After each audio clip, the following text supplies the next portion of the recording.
আমি সেই রাজনৈতিক দলকে বলতে চাই, ইসলামপন্থী সেই রাজনৈতিক দল, যে আপনাদের ৭১-এর ভূমিকা কি ছিল? আপনারা কোন সেক্টরে যুদ্ধ করেছেন?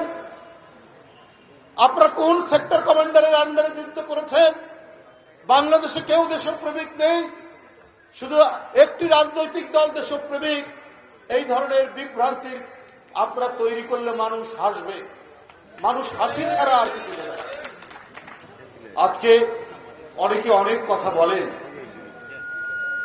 এই ছাত্র জনতার আন্দোলন এবং ১৫.৫ বছর গণতান্ত্রিক শক্তির আন্দোলন, এই গণতান্ত্রিক শক্তির আন্দোলনের পটভূমিতেই জুলাই এবং আগস্টে ছাত্র জনতারা নেমে এসেছে। শেখ হাসিনা পালিয়ে যেতে বাধ্য হয়েছে। এখন আমরা খবরের কাগজে দেখতে পাচ্ছি যে জুলাই আগস্টের হত্যার বিচার ১ বছরের মধ্যে সম্পন্ন হবে। আমাদের অন্তর্বর্তীকালীন সরকার ডক্টর ইউনূস সাহেবের সরকার, ডক্টর ইউনূসের প্রতি আমাদের প্রত্যেকের শ্রদ্ধা আছে, কিন্তু এই সরকার তো সর্বজনীন সমস্ত গণতান্ত্রিক রাজনৈতিক দলের পক্ষের সরকার।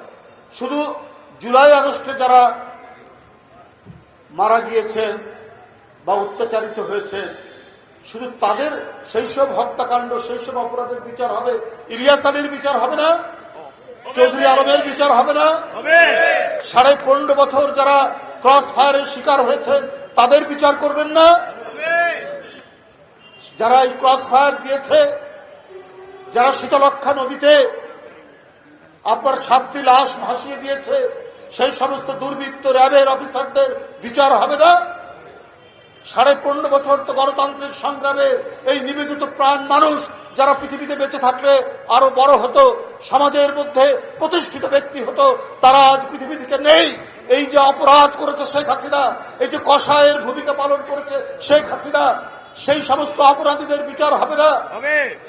আমরা জুলাই আগস্টে যে সমস্ত শিশু, বাচ্চা থেকে শুরু করে শ্রমিক জনতা আত্মদান করেছে, তাদের সেই মহিমান্বিত আত্মদানকে শ্রদ্ধা জানায়।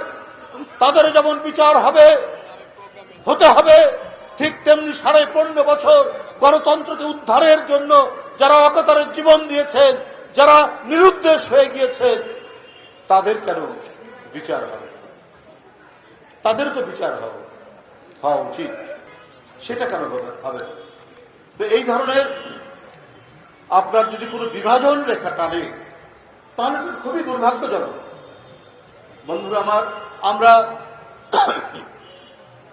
আপনার যে কারিকুলামে আমরা স্কুলের যে পাঠ্য বই দেখতে পাচ্ছি সেটা সম্পূর্ণ সরবরাহ করতে পারেনি, সেটা ভিন্ন ব্যাপার, হয়তো তারা করবেন, আপত্তি নেই। সেখানে ইতিহাসের বইগুলোতে আপনার কিছু কাজ করেছেন, সেটাও আমরা ধন্যবাদ জানাই যে প্রকৃত ইতিহাস তুলে ধরার চেষ্টা করছেন। কিন্তু আমার একটা বক্তব্য আছে, ওখানে এই জাতির বিনির্মাণে যে সমস্ত জাতীয় নেতৃবৃন্দ, তাদের জন্য অধ্যায় করা হয়েছে ক্লাস 4-এ, ক্লাস 5-এ, 3-তে, আমরা এটারও দ্বিমত করছি না। সেখানে শেরে বাংলা ফজলুল হক, মজলুম জননেতা মাওলানা ভাসানী, সেখানে হোসেন শহীদ সরওয়ার্দী, সেখানে মরহুম শেখ মুজিবের নাম রাখা হয়েছে, ঠিক আছে, কোনো অসুবিধা নাই। স্বাধীনতার ঘোষক শহীদ জিয়ার কথা বলা হয়েছে, কিন্তু মুক্তিযুদ্ধের যে স্বাধীনতার ঘোষণা থেকে মুক্তিযুদ্ধে এখানে একটা অধ্যায় রাখা হলো না কেন?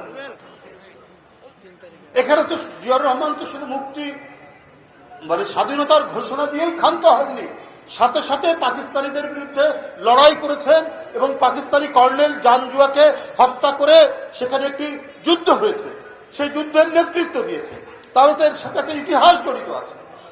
তাহলে 3, 4, 5, 6, 7-এ এই বইয়ে মুক্তিযুদ্ধের একটা অধ্যায় থাকবে না কেন? আমি সেটার সাথে যারা প্রবাসী সরকার হয়েছিলেন তাজউদ্দিন আহমেদের নেতৃত্বে, সেটার সাথে সেটাও থাকতে পারে, কিন্তু মুক্তিযুদ্ধের তো একটা অধ্যায় থাকতে হবে। যতটুকু কাজ করেছেন ধন্যবাদ জানায়, কিন্তু অসম্পূর্ণ থাকবে কেন? মুক্তিযুদ্ধ তো একটা বড় ধরনের ঘটনা। শেখ মুজিবুর রহমান স্বাধিকারের আন্দোলন করেছেন, সেটি একটি স্বাধীনতার জন্য একটি মাঠ প্রস্তুত হয়েছিল, কিন্তু শেখ মুজিবুর রহমান, মরহুম শেখ মুজিবুর রহমান, তিনি স্বাধীনতা যুদ্ধের কোন বিশেষ ঘোষণা বা বিশেষ প্রস্তুতির কথা তিনি বলেননি, বা তোমরা সেই আহ্বান তো তার নাই। জোর করে যেটা বলেছেন, গায়ের শক্তি দিয়ে যেটা আওয়ামী লীগ বলেছে, শেখ হাসিনা বলেছে, সেটা ভিন্ন ব্যাপার। প্রকৃত ইতিহাস হচ্ছে এই যুদ্ধের ঘোষণা দিয়েছেন জিয়াউর রহমান এবং যুদ্ধ শুরু হলো 9 মাস।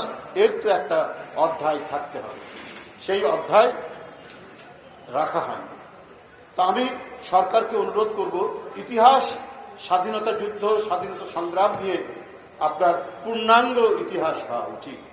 একটি রাজনৈতিক দল আমি দেখলাম, এটা আমার কাছে বিস্ময় লেগেছে, যে দেশপ্রেমিক তারা আর সেনাবাহিনী দেশপ্রেমিক নিঃসন্দেহে, কারণ তাদের পূর্বসূরীরা এই বাংলাদেশ নির্মাণে জীবন বাজি রেখে যুদ্ধ করেছে, তারাই স্বাধীনতার ঘোষণা দিয়েছে।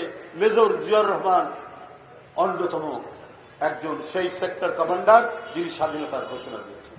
আরো মেজররা যারা ছিলেন সেক্টর কমান্ডার সেই সময়, পরে তারা অনেকে জয়েন হয়েছে, আপনার অনেকেই এর মধ্যে রয়েছে। পরবর্তী পর্যায়ে আমরা দেখেছি জনগণ যখন অত্যাচারিত হয়েছে, সেনাবাহিনী জনগণের পক্ষে অবস্থান নিয়েছে। এমনকি 24-এর যে গণ অভ্যুত্থান, সেখানেও একটি উজ্জ্বল ভূমিকা রেখেছে।